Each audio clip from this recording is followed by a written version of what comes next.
Hello guys, welcome back to my channel. So आज हम करेंगे, जैसा कि अभी फर्स्ट चैप्टर जो था हिस्ट्री का वो पूरा कंप्लीट हो गया है। अगर आपने उसकी वीडियो चेकआउट नहीं करी है तो जाके चेकआउट करो। उसके मैंने टोटल 4 पार्ट्स बनाए हैं जिसमें 50 MCQs कवर करे हैं। ठीक है, तो सेम हम 50 MCQs इस चैप्टर के भी कवर करेंगे विद 4 पार्ट्स। टोटल 4 पार्ट है इसके। Chapter number 2, king, farmers and towns.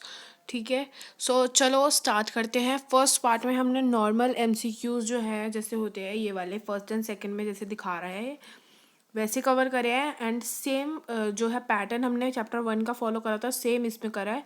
इसके बाद असर्शन रीजन है, फिर केस बेस्ड है, लास्ट में मैप और कुछ एक्स्ट्रा MCQs हैं। चलो शुरू करते हैं क्वेश्चन नंबर 1 से।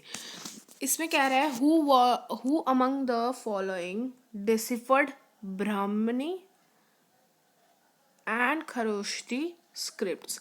ये हमने पढ़ा है चैप्टर के शुरुआत में ही बताया हुआ है। प्रिंसेप एंड पियादासी वाला एक टॉपिक है, उसके अंदर बताया हुआ है जेम प्रिंसेप ने जो है इन दोनों स्क्रिप्ट्स को डेसिफर्ड किया था। डेसिफर्ड का मतलब आपको पता होना चाहिए क्या होता है।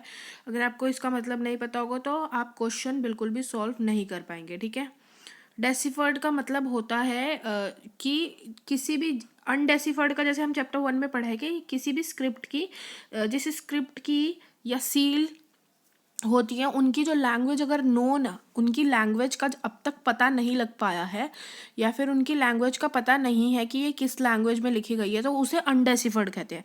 और इसका ऑपोजिट ही होता है डेसिफर्ड, यानी कि उनकी लैंग्वेज का पता है हमें। ठीक है, सो इसका आंसर जेम्स जॉन तो नहीं है। अभी मैंने बताया प्रिंसिप एंड पियादासी, तो ऑब्वियसली जेम्स प्रिंसिप का इसका आंसर है।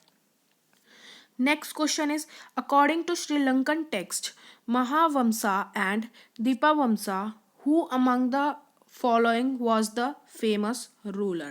बताओ अब इसमें से अकॉर्डिंग टू श्रीलंकन टेक्स्ट जो थी, ये हमने पढ़ा है कि महावंसा और दीपावंसा करके दो श्रीलंकन टेक्स्ट थी जिसमें हमें पता चला था कि सबसे फेमस रूलर कौन सा था। सो बिम्बिसारा तो नहीं था, एंड चंद्रगुप्त मौर्य भी नहीं है, समुद्रगुप्त मौर्य भी नहीं है। उसमें मेंशन किया गया अशोका के बारे में। ठीक है, अशोका जो है उसके बारे में इन दोनों स्क्रिप्ट्स में जो है मेंशन किया गया है। आपको चैप्टर बहुत अच्छे से पढ़ा हुआ है तो आपको याद रहेगा। अगर किसी का भी अभी तक भी सिलेबस अगर कंप्लीट नहीं होगा तो उसके लिए मैं एक ही टिप दे सकती हूँ कि आप सिर्फ चैप्टर्स को रीड करें। ठीक है, रीड करें। इम्पॉर्टेंट चीज़ जैसे अभी लिखा है महावंशा एंड दीपवंशा, तो उसको एक पॉइंट्स बना बना के लिखते जाए, बहुत छोटे छोटे पॉइंट्स और बहुत कम और इम्पॉर्टेंट पॉइंट्स करते जाए। ठीक है, ताकि अगर जिस वैसे मेरे ख्याल से होगा नहीं ऐसा कोई इंसान जिसका अभी तक सिलेबस कंप्लीट नहीं हुआ होगा, बट फिर भी बहुत लोग होते हैं, बहुत बच्चे होते हैं बैक बेंचर्स मोस्ट प्रोबेबली। सो मेरी उनके लिए यही टिप है, बस चैप्टर को रीड करो और जो मैं MCQ करा रही हूँ वो करो, और जो CBSE ने जो सैम्पल पेपर लॉन्च करा है क्वेश्चन पेपर के फॉर्म में उसे सॉल्व करो। सो नेक्स्ट क्वेश्चन पे आते हैं। Which century is known as transitioning era of early Indian century? ये हमें पता होना चाहिए, 6th सेंचुरी। ठीक है, ये 6th सेंचुरी के बारे में बुक में लिखा भी हुआ है कि 6th सेंचुरी जो थी ट्रांजिशनिंग यानी कि बदलाव की। ट्रांजिशन का मतलब होता है कि चेंजिंग जो थी, चेंजिंग एरा था इंडियन सेंचुरी का वो। ठीक है, कौन सी सेंचुरी थी वो? 6th। नाउ क्वेश्चन नंबर 4 पे आ जाता है। Which one of them is Mahajanapada? Mahajanapada हमें पता है, महाजनपदा कमेटी में 6 सब कमेटी थी। ठीक है, जो मैंने आप लोगों को करवाई भी थी।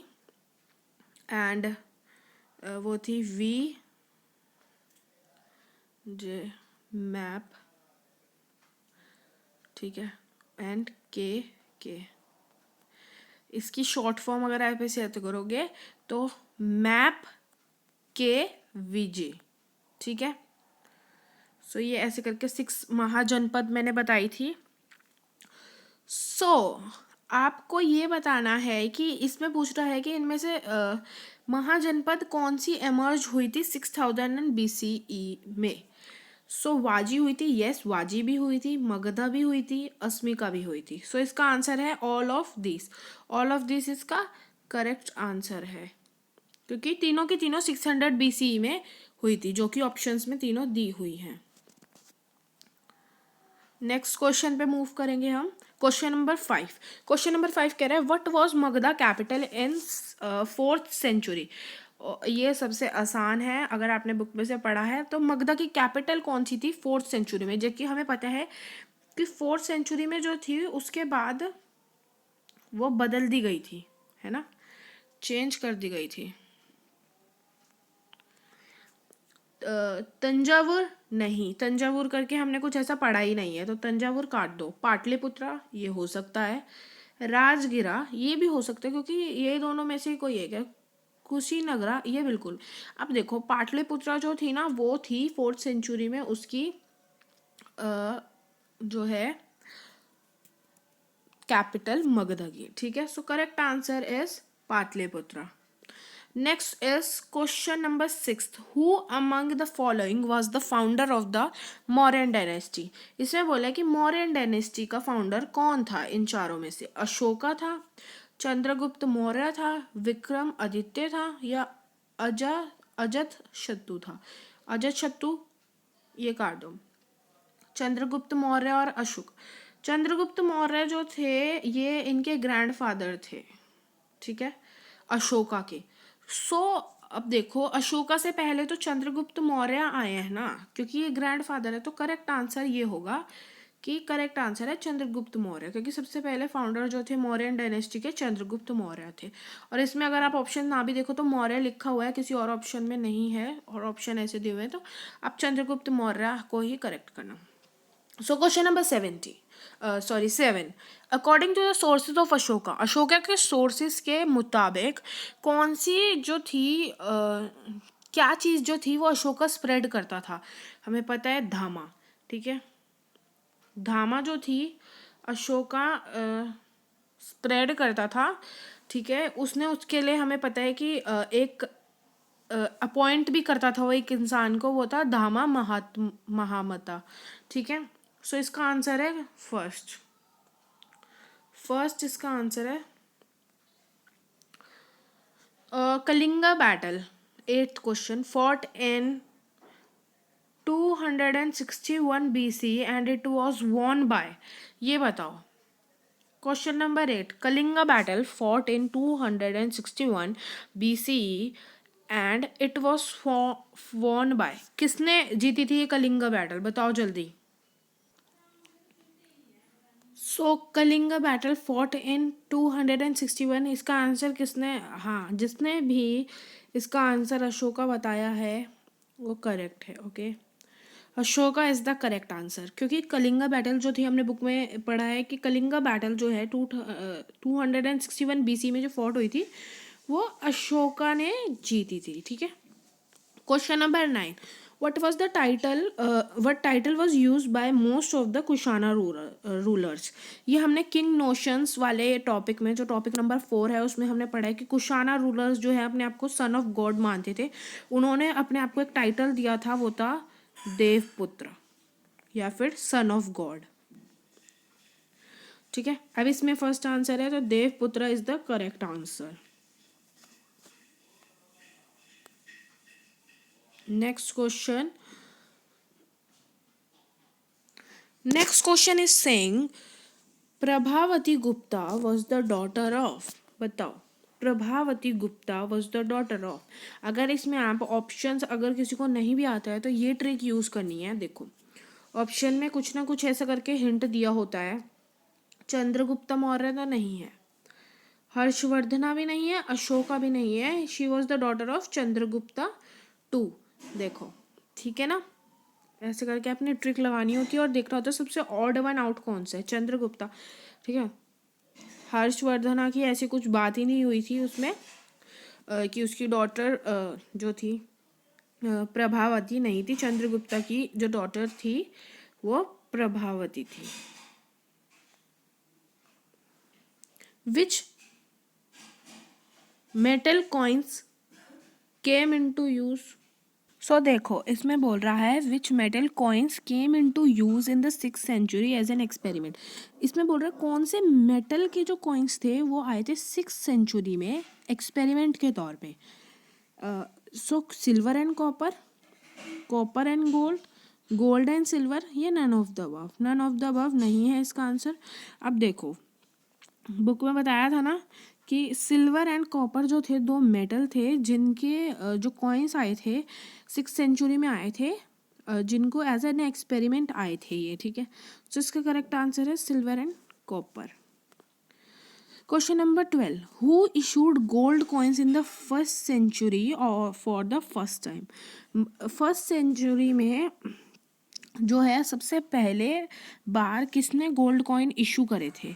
Mauryan rulers, B Kushana rulers, C Chola rulers, या B D Gupta rulers? So इसका correct answer is Kushana rulers. Kushana rulers ने जो है वो कॉइन जो है 1st सेंचुरी में पहली बार जो है गोल्ड के कॉइन इशू करे थे। But was the title held by emperor Ashoka? Emperor Ashoka का क्या टाइटल दिया गया था? ठीक है, देवनम देवनम प्रिया, या छत्रपति, या चक्रवर्ती, या नन ऑफ देम? चक्रवर्ती, छत्रपति शिवाजी ऐसे कुछ करके है ना, चक्रवर्ती भी नहीं है।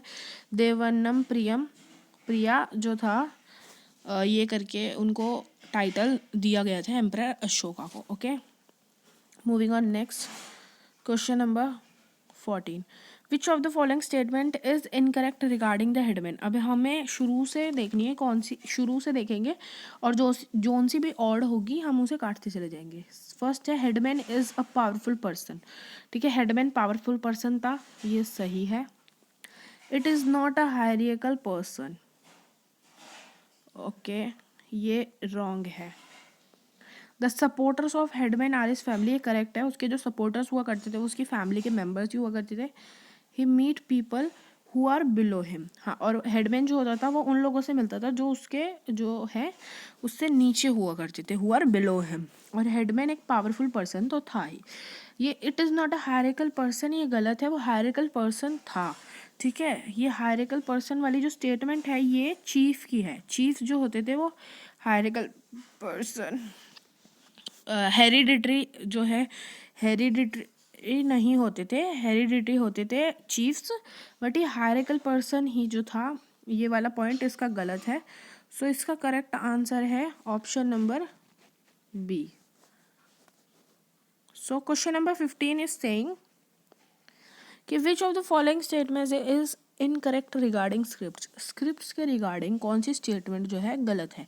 सो फर्स्ट देखते हैं, almost all scripts used in modern Indian language है Brahmi as their main script, ये रॉन्ग है। सारी स्क्रिप्ट जो होती थी वो इंडियन लैंग्वेज में ब्राह्मी थोड़ी as a main script use करते थे, no, Brahmi script used in the inscription of Ashoka, ये करेक्ट है। अशोका ने जो है ब्राह्मी स्क्रिप्ट यूज़ करती, जिससे कि जेम्स प्रिंसेप ने उसने डेसिफर्ड करा था और जिसकी वजह से अशोका के बारे में उसे पता लगा था, ठीक है। खरोष्टी इज अ स्क्रिप्ट, ये भी करेक्ट है, खरोष्टी एंड ब्राह्मी दो स्क्रिप्ट्स थी जो अशोका की थी, ठीक है। James Prinsep deciphered the Kharosthi script in 18, ये भी करेक्ट है। सो ये आंसर जो रॉन्ग है वो ये वाला है। सो इसमें रॉन्ग के बारे में पूछे तो correct answer is almost all scripts used in modern Indian languages have Brahmi as their main script, okay, a point. So यहाँ पे होता है हमारा पार्ट फर्स्ट ओवर, पार्ट 2 को भी ज़रूर देखना, ठीक है। उसमें मैंने assertion reason kind of questions जो है यूज़ करे हैं, आई मीन उसमें असर्शन रीजन वाले क्वेश्चंस हम सॉल्व करेंगे। So okay, bye bye, thank you so much for watching this and please subscribe to this channel and if you like this video please do thumbs up button.